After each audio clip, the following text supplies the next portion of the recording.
farm mechanization, micro irrigation, supply chain efficiency, and cold storage facilities, ensuring that farmers get the best returns for their produce. Andhra Pradesh has always been home to innovative and progressive farmers eager to develop new technologies and practices. However, due to the misgovernance of the past regime, the policies have pushed many farmers to the brink of despair.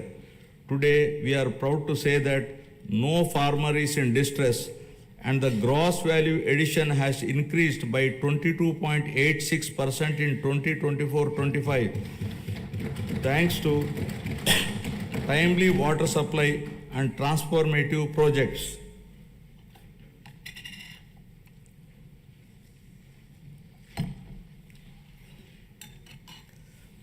Our government has set an ambitious goal to improve the groundwater levels to bring more than 20 meters to 8 to 20 meter level and 8 to 20 meters to 3 to 8 meters level by planning and adopting appropriate groundwater recharge initiatives with a focus on the pre-monsoon and post-monsoon water depth levels. Andhra Pradesh dominance in aquaculture is unparalleled, contributing 29.1% of India's total fish production and over 75% of the country's cultured shrimp output. With 2.26 lakh hectares under aquaculture, the sector is driving rural prosperity and creating employment opportunities.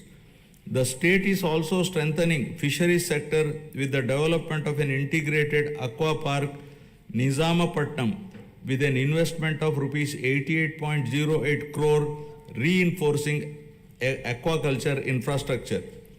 To support farmers with timely technical information, the Padi Pantalu channel has been established, while tenant farmers are being empowered through crop cultivator rights cards, ensuring better access to credit and support systems. Several applications like D-Krishi app, Insight app, IFMS portal, and pest and disease surveillance system are integrating technology into daily farming activities. We are encouraging farmers to adopt natural farming practices with an aim to increase natural farming adoption from 10.68 lakh farmers to 50 lakh farmers in the next 5 years, increasing the extent from 4.95 lakh hectares to 20 lakh hectares, making Andhra Pradesh a leader in natural farming. We are leading in exports with our fruits, flowers and aquaculture products reaching global markets. In horticulture, deep technology has benefited 1.5 lakh farmers, and the state has expanded commercial horticulture, bringing 46,000 hectares under cultivation. Through cultivation of fruits like dragon fruits, bananas and oranges, we are gaining international acclaim. We owe a rich biosphere to the future generation. Our government is focusing on increasing green cover in the state up to 50% with a growth of 1% every year till 2047 to reach the 50% target, primarily concentrating on horticulture. Over the past 5 years, paddy procurement in Andhra Pradesh faced significant challenges. Manishilo meti naipunyam velu gunduntundi means given opportunities, excellence shines forth in every individual. My government is now embarking on this pioneering journey towards Swarna Andhra at 2047. For any society to truly prosper, welfare and development must go hand in hand. They are two sides of the same coin. Without one, the other falters. Andhra Pradesh is committed to striking this balance, ensuring that economic progress and social welfare are intertwined. This approach is not just about building roads or industries.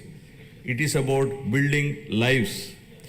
It is about creating a society where everyone, from farmers to students, women to marginalized communities can thrive. This dual focus is the need of the hour, a balanced approach that reduces inequalities, provides opportunities, and bolsters growth. Together, welfare and development create a virtuous cycle where progress is inclusive, sustainable, and transformative.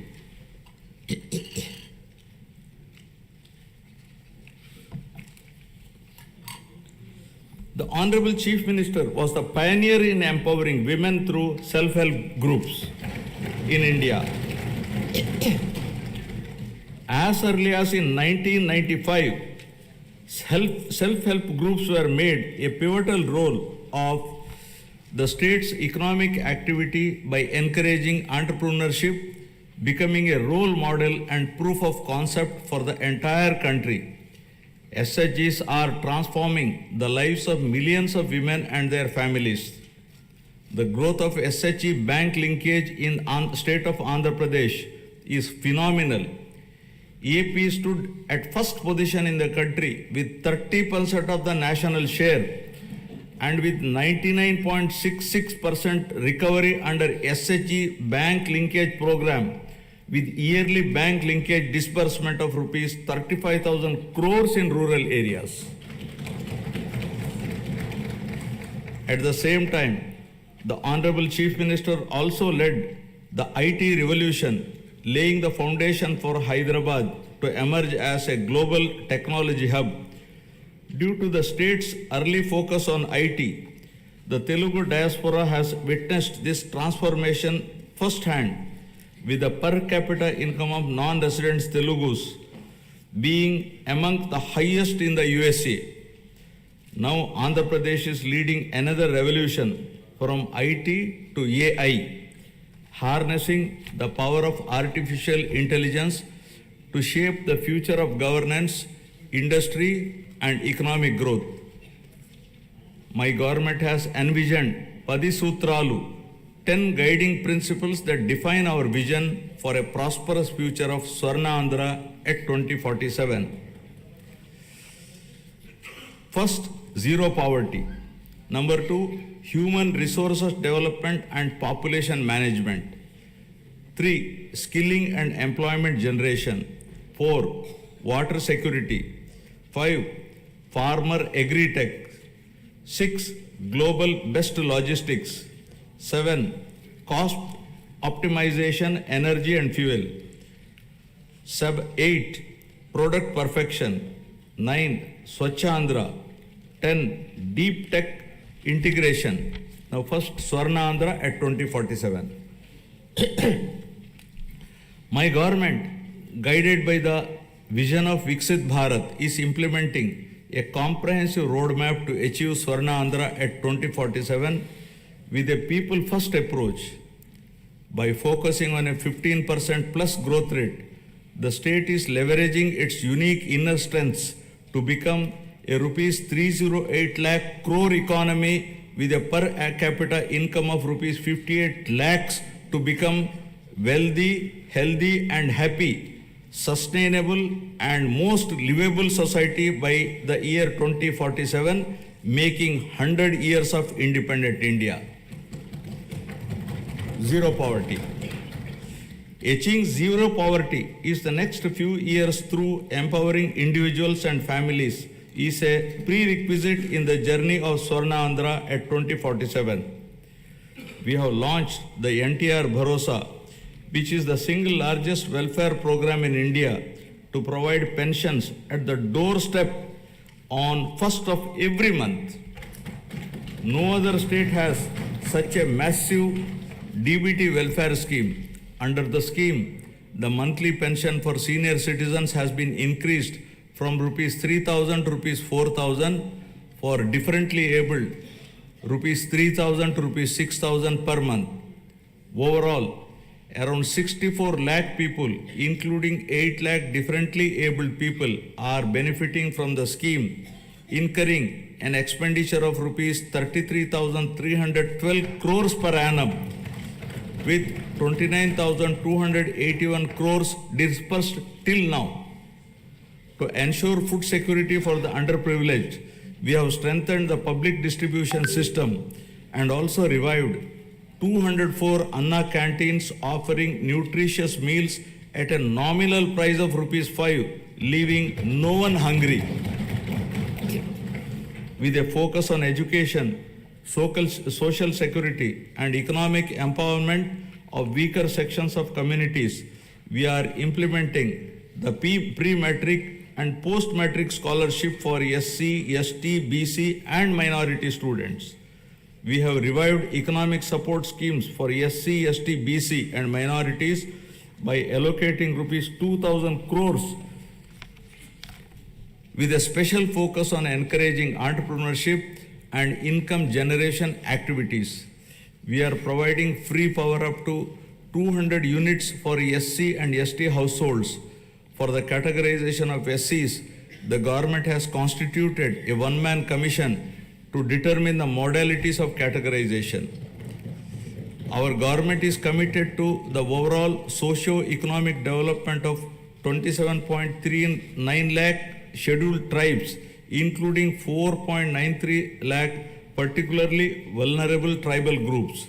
This is being achieved by implementing welfare and developmental activities in different sectoral domains like education, health, infrastructure, livelihoods, skill development, and self-employment of tribals in ITDA areas. Backward classes are the backbone of society, and our government is committed to their economic, social, and political empowerment.